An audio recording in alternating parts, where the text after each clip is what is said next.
2. I read with great interest this morning and heard the radio on ZNS and Mr. McCartney running on with all manner of things as any scared, frightened leader who is a pathological liar and a psychopath of sorts, politically speaking, would do. The fact of the matter is that Mr. McCartney is a fake and a fraud. He is running scared because he knows he's about to be exposed, and his plan that he has hatched with those philanthropists who are funding a particular political party and his own, that they wanted to bring the two together. He knows that to be a fact. He also knows that he was a major player in negotiating a part of the pie in the next general elections for him and 6 others who I call the Elite 7. Mr. McCartney is a liar. He knows what he is doing. He knows that he has created mass fraud to the Bahamian people in perpetrating this fraud, that he wants to bring change to the nation and that he wants to look out for the best interest of the Bahamian people. That is not the case. I found out that that is not the case, and so I quietly withdrew myself from them and thus announced it on my radio show, with nothing to hide, with a phone line wide open, with an audience that listened, with them able to call in and defend what I was saying. They could not and cannot. They can only wait until I close down my show to go to any other radio station and perpetrate their more lies. Well, Mr. McCartney is being found out by the own words spoken from his lips. Every time he speaks, he seemingly cannot help lying, and so I call him a pathological liar.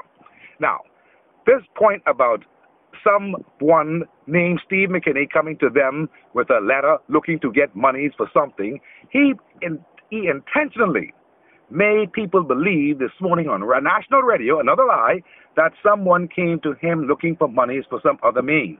The letter that came to Mr. McCartney through his chairman was simply asking, how are you expecting me to be named as a candidate in Fort Charlotte without any funding?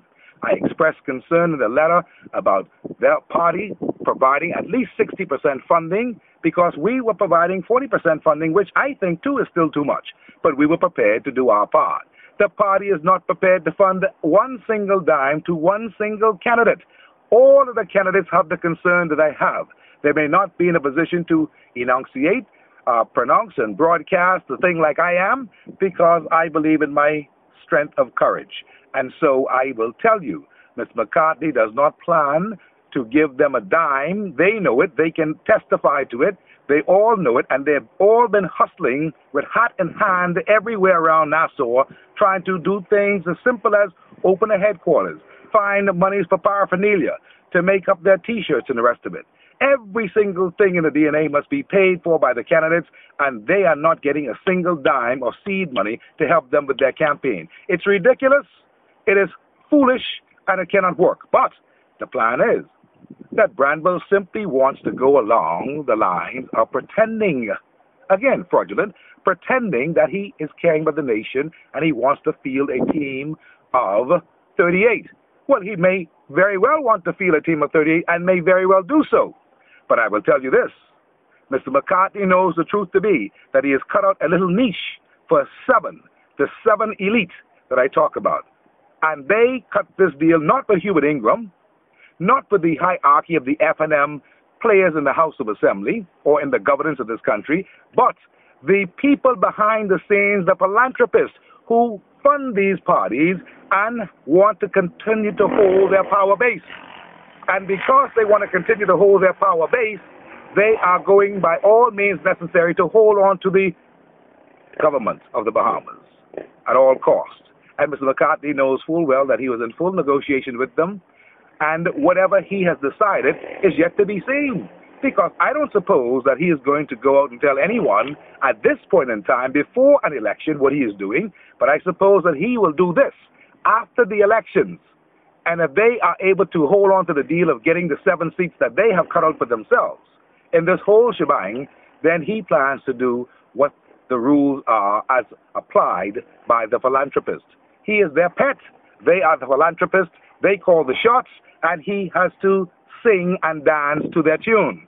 Steve McKinney will not be a part of such a fraud on the Bahamian people. I repeat, I will not be a part of such a fraud. Once I did my journalistic investigations and found out what Mr. McCartney was going on with, I decided by myself to withdraw myself from such a group because they are not about the truth. They are not about real change, and they are not about the best interest of the downtrodden Bahamian people who need real change and real help. Unfortunately, Mr. McCartney does not have those skills, and based upon his nonsensical things that he's doing in the media right now, it tells me that he is really the novice of the first order in politics. He knows not what he is doing. He is a novice, and it's very dangerous to put this country in the hands of a novice who knows not what he does, cares not what he does, cares only about himself, cares not for the Bahamian people, and only cares about self-aggrandizement. Mr. McCartney, it is not about you.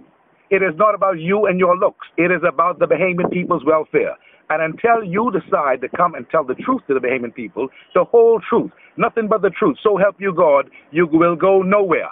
Because this election is about truth, and that is inspired from God through me. It is not going to happen, Mr. McCartney, and as a result of it, you can say it correctly, game end.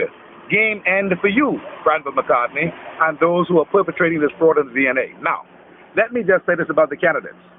The candidates of this country who are running for the DNA are good people, all of them. They are men of style and substance. They are men of courage. I think of my brother Rodney and my brother and Andrus, the pilot.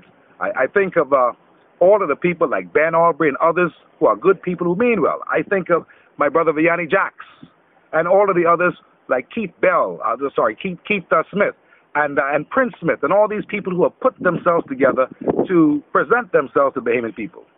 Whitey Pickstock and the rest. But unfortunately, they appear to be lambs headed to the slaughter under this false pretense perpetrated by Mr. Granville McCartney, the leader, that he is trying to win the government. I believe it is wrong. I will not be a part of it. And I do wish them the best of luck, because it is true the country may need change, but not that kind of change.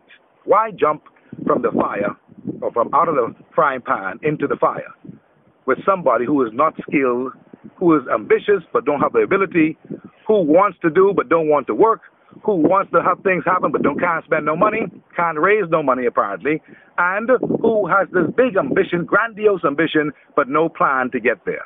It is a mistake.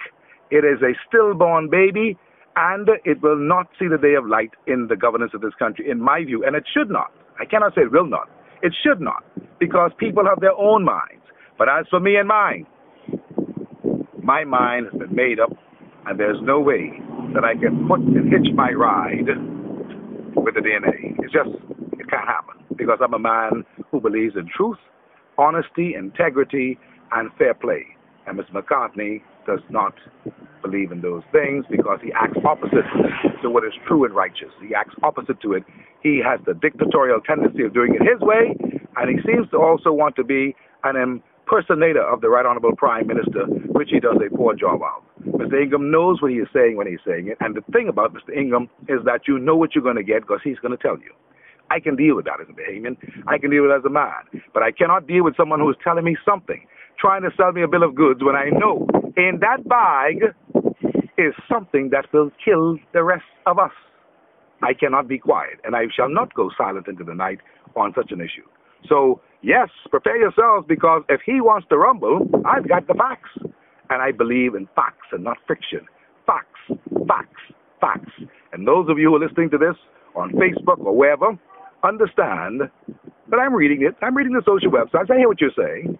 In due time and in due course, I will lay it out, and you will get it plain as day, and you can make up your own minds if Mr. McCartney is genuine or if he's a fake and a fraud.